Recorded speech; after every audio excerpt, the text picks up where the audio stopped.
इस वीडियो में हम लोग हृदय के बारे में पढ़ेंगे और मानव हृदय में कोष्ठ के प्रकार को भी जानेंगे। अन्य जीवों में हृदय कितने कोष्ठों में बटा हुआ है वो भी जानेंगे। हृदय की क्रियाविधि को सभी समझेंगे।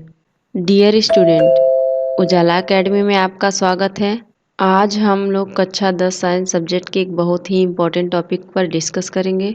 आज मैं हाजिर हूँ एक और नई वीडियो के साथ। यह वीडियो बोर्ड एग्जाम के नज़रिए से बहुत ही इम्पोर्टेंट होने वाला है, तो इसको एंड तक ज़रूर देखिएगा। यदि चैनल पर नए हैं तो चैनल को सब्सक्राइब कर लें और बेल आइकन को भी प्रेस कर लें।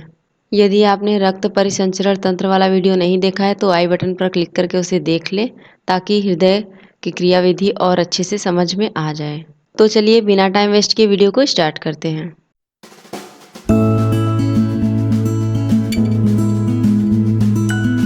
इस वीडियो में हम लोग हृदय के बारे में पढ़ेंगे और मानव हृदय में कोष्ठ के प्रकार को भी जानेंगे और अन्य जीवों में हृदय में कोष्ठ के प्रकार, अन्य जीवों में हृदय कितने कोष्ठों में बटा हुआ है वो भी जानेंगे और सेप्टम क्या होता है ये भी देखेंगे।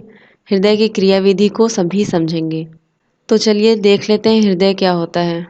हृदय का आकार शंक्वाकार होता है, जो कि पसलियों के नीचे तथा दोनों फेफड़ों के बीच में स्थित होता है। मनुष्य का हृदय दोनों फेफड़ों के बीच में पसलियों के नीचे स्थित होता है और इसका आकार शंक्वाकार होता है। हृदय अनैच्छिक पेशियों का बना होता है, जिन्हें हृदयक पेशी कहा जाता है। हृदय किसका बना होता है? अनैच्छिक पेशियों का। ऐसी पेशियां जो अपने इच्छा अनुसार कार्य करती हों उन्हें अनैच्छिक पेशियां कहते हैं और इन पेशियों को हृदयक पेशी भी कहते हैं। हृदय एक दोहरी झिल्ली से घिरा होता है जिसे पेरिकार्डियम कहते हैं। इन झिल्लियों के मध्य पेरिकार्डियल द्रव्य भरा होता है, जो कि हृदय को बाहरी आघातों से बचाता है। क्या कह रहा है? हृदय दोहरी झिल्ली से बनी होती है, दोहरी झिल्ली से घिरी होती है हृदय, और इस झिल्ली का नाम होता है पेरिकार्डियम। उस झिल्ली को क्या कहते हैं? पेरिकार्डियम। और इन झिल्लियों के बीच में एक कार्डियल द्रव्य भरा होता है, एक फ्लूइड भरा होता है, जिसकी वजह से हृदय को बाहरी आघातों से बच जाता है। और ये द्रव्य क्या करता है? हृदय को बाहरी आघातों से बचाता है। मानव का हृदय मध्य में होता है, लेकिन इसका अधिकांश भाग बाईं ओर झुका होता है, इसलिए हमारा हृदय बाईं ओर होता है। वैसे तो मानव का हृदय मध्य में स्थित होता है, लेकिन इसका अधिकांश भाग किधर होता है? बाईं ओर होता है। बाईं ओर झुका होने के कारण ये कहाँ होता है? ये बाईं ओर ही होता है। ऐसे तो हमें लगता है कि ये बीच में है, पर इसका अधिकांश भाग बाईं ओर है। मानव का हृदय का औसतन भार लगभग 300 ग्राम होता है। हृदय का औसतन भार कितना होता है? 300 ग्राम। दाईं ओर 80 ग्राम होता है और बाईं ओर 220 ग्राम। दोनों को मिलाकर हो गया 300 ग्राम। कभी एग्जाम में पूछे मानव हृदय का औसतन भार कितना होता है, तो उसका आंसर हो जाएगा 300 ग्राम। मनुष्य का हृदय 4 कोष्ठों यानी कि चैम्बर का बना होता है। जो मानव का हृदय होता है वो कितने चैम्बर में बटा होता है? तो वो 4 चैम्बर में बटा होता है। ऊपर भाग में दायां अलिंद और बायां अलिंद होता है, जबकि निचले भाग में दायां निलय और बायां निलय होता है। ऊपर के जो दोनों चैम्बर हैं उसे अलिंद कहते हैं और नीचे के जो दोनों चैम्बर हैं उसे निलय कहते हैं। आइए जान लेते हैं अन्य जंतुओं का हृदय कितने चैम्बर में बटा होता है। जैसे मत्स्य समूह मछली का हृदय 2 कोष्ठों में बटा होता है, 2 चैम्बर में बटा होता है। और वहीं उभयचर जो जल और थल दोनों में रहते हैं उनका हृदय 3 कोष्ठों में बटा होता है, 3 चैम्बर होते हैं उनके हृदय में। सरीसृप रेप्टाइल इनका हृदय 3 कोष्ठों में बटा होता है और पक्षी का हृदय 4 चैम्बर में बटा होता है। ये बहुविकल्पीय क्वेश्चन में पूछा जाने वाला क्वेश्चन है। स्तनधारी जिसमें मनुष्य भी आता है, इनका हृदय कितने कोष्ठों में बटा होता है? अभी हमने बताया 4 कोष्ठों में। स्तनधारी का हृदय 4 चैम्बर में बटा होता है। और मगरमच्छ का हृदय 4 कोष्ठ में बटा होता है। और बहुत ही इम्पोर्टेंट है, बार बार पूछे जाने वाला क्वेश्चन है ये, काकरोच में कितने चैम्बर होते हैं? 13 चैम्बर।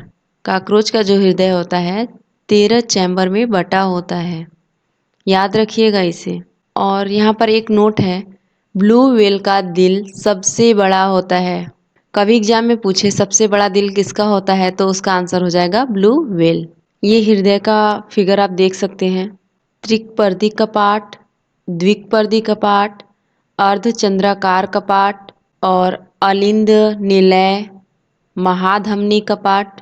अलिंद दायां व बायां होता है और निलय भी दायां और बायां होता है। जैसे कि दायां अलिंद और दायां निलय और बायां अलिंद बायां निलय। नीचे आप देख सकते हैं सेप्टम। आगे हम जानेंगे ये सब होता क्या है, इसके बारे में जानेंगे हम। तो चलिए देख लेते हैं।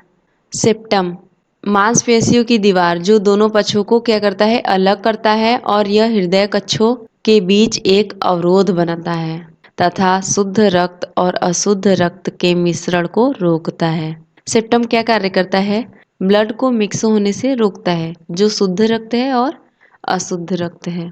यदि आपने अभी तक चैनल को सब्सक्राइब नहीं किया है तो चैनल को सब्सक्राइब कर लें, जिससे आपको मेरा हर एक वीडियो मिलता रहे। अर्थात हृदय के दाईं ओर अशुद्ध रक्त होता है और बाईं ओर शुद्ध रक्त होता है।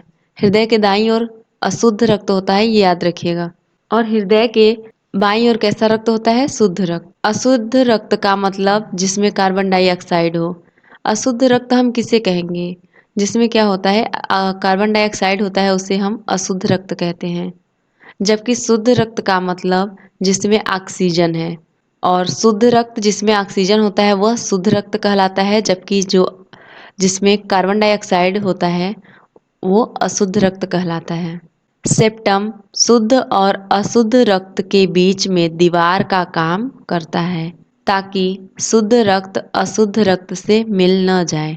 सेप्टम का क्या कार्य होता है कि जो शुद्ध रक्त होता है और अशुद्ध रक्त होता है उसके बीच में एक दीवार, एक लेयर की तरह कार्य करता है, ताकि ये जो दोनों रक्त हैं आपस में मिल ना पाए, शुद्ध और अशुद्ध रक्त एक दूसरे के साथ मिक्स ना होने पाए, यही उनको रोकता है हमारा सेप्टम। आइए जान लेते हैं त्रिकपर्दी कपाट क्या होता है। यह दायां अलिंद एवं दायां निलय के बीच स्थित कपाट होता है, जो कि रक्त को दाएं अलिंद से दाएं निलय में जाने तो देता है लेकिन वापस आने नहीं देता। त्रिकपर्दी कपाट क्या करता है? यह दायां अलिंद एवं बायां निलय, दायां निलय, यह दायां अलिंद और दायां निलय के बीच में होता है ये कपाट, जो कि रक्त को दाएं अलिंद से दाएं निलय में, दाएं अलिंद से दाएं निलय में जाने तो देता है ब्लड को, पर वापस आने से रोकता है, आने नहीं देता है इसे। त्रिकपर्दी कपाट दायां अलिंद एवं दायां निलय के बीच एक कपाट होता है, यह उनके बीच स्थित होता है, जो क्या करता है, रक्त को दाएं अलिंद से दाएं निलय में जाने देता है पर उसे वापस नहीं आने देता है।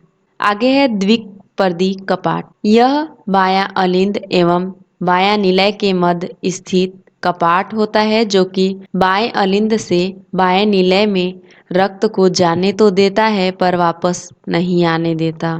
द्विपर्दी कपाट क्या करता है? बायां अलिंद एवं बायां निलय के मध्य स्थित होता है। यह कहाँ स्थित होता है? बायां अलिंद और बायां निलय के मध्य। यह क्या करता है कि बाएं अलिंद से बाएं निलय में रक्त को जाने देता है पर वापस आने नहीं देता है, वापस आने से रोकता है ये। और त्रिकपर्दी कपाट क्या कर रहा था? दाएं अलिंद से दाएं निलय में ब्लड को जाने दे रहा था पर आने नहीं दे रहा था। और द्विपर्दी कपाट क्या करता है? बाएं अलिंद से बाएं निलय में ब्लड को जाने देता है पर वापस आने नहीं देता है। अर्धचंद्राकार कपाट। अब हम जानेंगे अर्धचंद्राकार कपाट क्या होता है। अर्धचंद्राकार कपाट रक्त को निलय से धमनियों में प्रवाहित होने की अनुमति देते हैं और धमनियों से निलय में रक्त के पिछड़े प्रवाह को रोकते हैं। ये कपाट क्या करते हैं? रक्त को निलय से धमनियों में प्रवाहित होने की अनुमति देते हैं। अर्धचंद्राकार कपाट रक्त को निलय से धमनियों में बहने के लिए अनुमति देते हैं। और महाधमनी कपाट क्या होता है? महाधमनी वाल्व बाएं निलय और महाधमनी शरीर के सबसे बड़ी धमनी के बीच स्थित होता है। महाधमनी कहाँ स्थित होता है? शरीर के सबसे बड़ी धमनी के बीच स्थित होता है। यदि आपको धमनी और शिरा के बारे में डिटेल में पढ़ना है तो आप मेरे चैनल पर जाकर वीडियो को देख लीजिए और अगर आपने रक्त परिसंचरण तंत्र का वीडियो नहीं देखा है तो उसे हमारे चैनल पर जाकर पूरा देख लें, जिससे आपको धमनियाँ एवं सिराएं अच्छे से समझ में आ जाएं। दोस्तों, अगर आपने मेरा पिछला वीडियो नहीं देखा है जो कि धमनी और सिरा का था, तो उसे जाकर वहाँ से देख लें, ताकि ये हृदय और हृदय की क्रियाविधि और अच्छे से समझ में आ जाए। अब हम जानेंगे हृदय की क्रियाविधि। संपूर्ण शरीर से शिराओं के द्वारा अशुद्ध रक्त हृदय के दायां अलिंद वाले भाग में लाया जाता है। क्या कह रहा है? संपूर्ण शरीर से शिराओं के द्वारा अशुद्ध रक्त हृदय के दायां अलिंद वाले भाग में लाया जाता है। शिराएं क्या करती हैं? अशुद्ध रक्त को हृदय के दाएं अलिंद में लाती हैं। पूरी बॉडी का ब्लड जो होता है वो शिराओं के द्वारा, जो अशुद्ध रक्त होता है वो शिराओं के द्वारा हृदय के दाएं अलिंद में लाया जाता है। और लाता कौन है? शिराएं। दाएं अलिंद में रक्त प्रवेश करने के दो रास्ते होते हैं। ऊपरी रास्ते को अग्र महाशिरा एवं निचले रास्ते को निम्न महाशिरा कहा जाता है। क्या कह रहा है? दाएं अलिंद में रक्त प्रवेश करने के कितने रास्ते हैं? दो रास्ते हैं। ऊपरी रास्ते को क्या कहते हैं? अग्र महाशिरा, और निचले रास्ते को निम्न महाशिरा कहते हैं।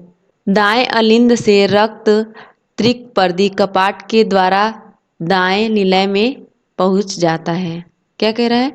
दाएं अलिंद से रक्त त्रिकपर्दी कपाट, अभी हमने पीछे पढ़ा त्रिकपर्दी कपाट क्या होता है, इसके द्वारा दाएं निलय में पहुंच जाता है। दाएं निलय से अशुद्ध रक्त को पल्मोनरी धमनी के द्वारा फेफड़ों तक ले जाया जाता है। अशुद्ध रक्त को किसके द्वारा फेफड़ों तक ले जाया जाता है? पल्मोनरी।